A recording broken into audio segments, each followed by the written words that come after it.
mais uma vez estão culpando as consequências e não as causas do problema do sistema financeiro global, o Estado. Este é o Visão Libertária, sua fonte de informações descentralizadas e distribuídas. No dia 27 de outubro de 2022, correu na velha mídia progressista uma matéria sobre o sociólogo Andrew Ross.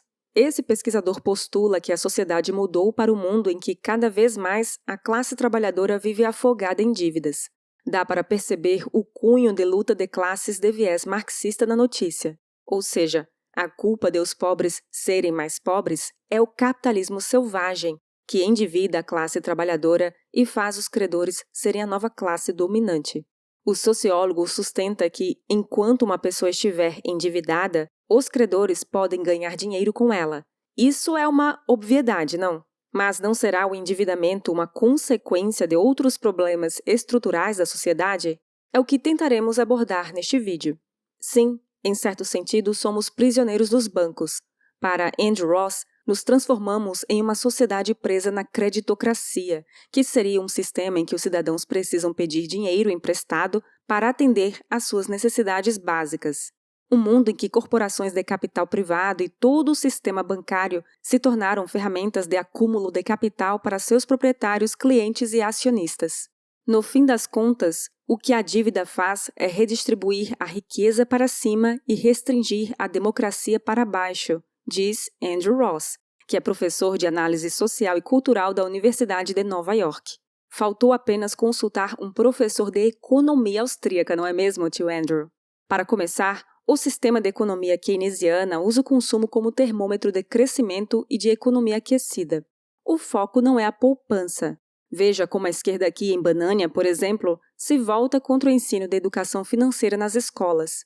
É óbvio que o Estado lucra com a dependência da população. Esse é o primeiro ponto. Falta de educação financeira.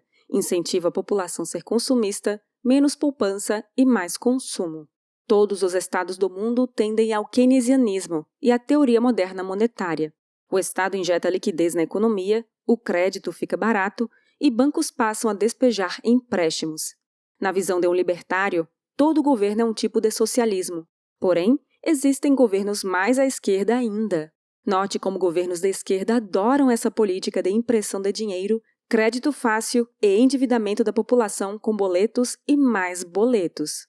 Tanto que os bancos tiveram lucros recorde durante a era petista. E relembre que a herdeira do Banco Itaú apoiou Lula em 2022. Os bancões adoram a política de crédito fácil e endividamento. A população gado fica com a ilusão de que agora o pobre voa de avião, agora o pobre come picanha e iogurte. O que ocorre em alguns anos, todavia, é que a moeda se desvaloriza. O poder aquisitivo diminui, o que retroalimenta o pedido de mais empréstimos bancários. Depois, o governo aumenta os juros artificialmente, fazendo com que as dívidas fiquem ainda mais difíceis de serem pagas e as pessoas tenham maior dificuldade de obter novos empréstimos. Esse é um dos efeitos do que chamamos de recessão. Então, o segundo ponto é que a impressão de dinheiro do governo facilita a população a contrair dívidas. Outra questão importante a se dizer é que as pessoas percebem inconscientemente que o dinheiro vale cada vez menos. Tendo em vista que a ação humana é movida por incentivos complexos, muitas vezes desconhecidos da própria pessoa, a tendência é que os indivíduos sintam intuitivamente que o cenário inflacionário favorece o imediatismo. Elas gastam dinheiro hoje ao invés de deixá-lo render para amanhã. E por que deixariam? Ora, no ambiente inflacionário, contrair dívidas se torna um aparente investimento, pois amanhã o dinheiro vai valer menos de qualquer jeito. Então, por que não consumir hoje o que eu não poderei consumir ano que vem? E uma das consequências das sociais-democracias é que infantilizam as pessoas, deixando-as com alta preferência pelo momento presente. Agora, é legítima a preocupação do tal sociólogo que o negócio das entidades financeiras é obter o maior lucro possível, mantendo todos os demais endividados, pelo maior tempo possível. Ele diz, abre aspas, uma creditocracia surge quando o custo dos bens, sem importar o quanto sejam básicos, tem que ser financiado com dívidas, e quando o endividamento se torna condição não apenas para melhorias materiais na qualidade de vida, mas também para cobrir as necessidades básicas. Para os trabalhadores pobres, Esse tipo de endividamento compulsório é muito comum e sobreviveu há séculos, sob feudalismo, contratação ou escravidão. Fecha aspas. Pois bem, feudalismo. São senhores de terra protegidos por um rei, ou seja, o equivalente hoje em dia a corporações protegidas pelo Estado. E quais são essas corporações protegidas pelo Estado que nos endividam, que cobram juros abusivos, que são socorridos pelo poder legislativo quando estão na iminência de falirem? Você já entendeu. São os bancos. E por que os bancos fazem o que bem querem? Porque eles usam a moeda podre do Estado.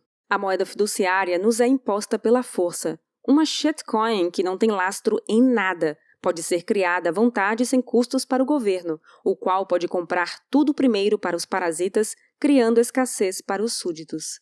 E quando um banco desses vai falir, como ele é unha e carne do governo, então o Poder Legislativo vota para serem fornecidos créditos suplementares para socorrer esses bancos. A nova inflação gerada com isso fará o cidadão pagador de impostos custear o socorro ao banco. Você, pacato cidadão, ficará endividado e com menos poder de compra, enquanto os corporativistas se esbaldam em banquetes com políticos amigos. E é para isso que serve o Estado. Esse sim é quem transfere dinheiro do trabalhador para os banqueiros. Eis então o terceiro ponto. O sistema financeiro mundial só é como é graças ao Estado, com seus bancos centrais impondo moeda fiat de uso forçado, socorrendo os bancos, imprimindo dinheiro e, acrescente-se, permitindo que os bancos trabalhem na insolvência, ou seja, sem precisar possuir todo o dinheiro necessário para honrar suas dívidas com os clientes, caso fosse necessário pagá-los de uma vez só.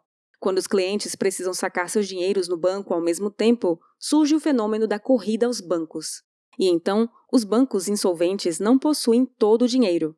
Em suma, bancos emprestam dinheiro que não possuem e do qual não precisam para pessoas que precisam e acreditam que vão possuí-lo. Uma corrida aos bancos é suficiente para quebrar uma instituição bancária. Mas o que o papaizão Estado faz geralmente numa situação dessas? Decreta um feriado para o banco poder fechar, proíbe pessoas de sacar dinheiro, sequestra a poupança e por aí vai. Tudo que socorrer o sistema financeiro. E depois ainda chamam isso de capitalismo. Piada, né? E vocês ainda duvidam que as premissas fascistas e socialistas tenham sido as vencedoras depois da Segunda Guerra Mundial. Fascismo e socialismo são as duas asas da águia estatal, voando e prestes a te predar o tempo todo. Andrew Ross escreveu um livro para tratar da creditocracia, dizendo ele que o endividamento massivo, tal como ocorrido na crise de 2008, abriu um debate sobre onde começa e onde termina a soberania de um Estado. Isso porque, na época, os governos da Itália e da Grécia tiveram que cortar os gastos públicos para satisfazer os credores estrangeiros alemães, franceses, suíços e holandeses. E isso, na visão equivocada de Andrew, prejudicou os cidadãos daquele país. Os estados cederam ao capital estrangeiro. A falha do argumento dele é achar que gastos públicos são bons para o cidadão. Veja, se ele está preocupado com pessoas endividadas em bancos, a solução proposta por ele é que o Estado aumente os gastos. Em última instância, isso significará duas coisas: mais impostos e mais inflação para o povo. Não basta estar endividado, tem que também pagar a dívida do governo. É realmente uma falta de noção mínima de economia. A ilusão dos gastos públicos é muito persistente na opinião popular. Henry Hazlitt, em seu livro Economia em uma Única Lição, explica que os gastos públicos diminuirão a produção privada no longo prazo. Quando o governo quer gerar emprego artificialmente por meio dos gastos públicos, por exemplo, ele pode usar dinheiro de impostos para construir obras públicas. Ele passa a inventar projetos, mesmo que estes sejam inúteis. Para um pequeno grupo de trabalhadores temporários, os construtores civis, aquele gasto público terá gerado benefício. Porém, para cada R$100 gastos com um viaduto monopolista estatal, R$100 são tirados dos pagadores de impostos. Esse dinheiro privado deixará de ser gasto em outras indústrias, em coisas que muitas vezes interessava mais ao pagador de imposto do que construir uma ponte superfaturada e de má qualidade que liga o nada a lugar algum. Sim, o dinheiro aquecerá a indústria artificial das construtoras, mas desaquecerá vários outros setores econômicos. Na melhor das hipóteses, Escreveu Henry Hazlitt sobre projetos de obras públicas. Tudo o que aconteceu foi uma transferência de empregos por causa do projeto. Mais operários para a construção da ponte, menos operários para a indústria automobilística, menos técnicos de televisão, menos empregados para as fábricas de artigos de vestuário e para as fazendas. E, aliás, não foram as construtoras civis que tanto se esbaldaram no governo petista? Não são os políticos da esquerda que mais falam em acabar com o teto de gastos do governo? Simplesmente, o que endivida uma população por anos a fio são os gastos do governo. Ao menos num banco privado, o indivíduo pode contrair um financiamento para abrir um negócio e caminhar com as próprias pernas, sem as muletas do Estado.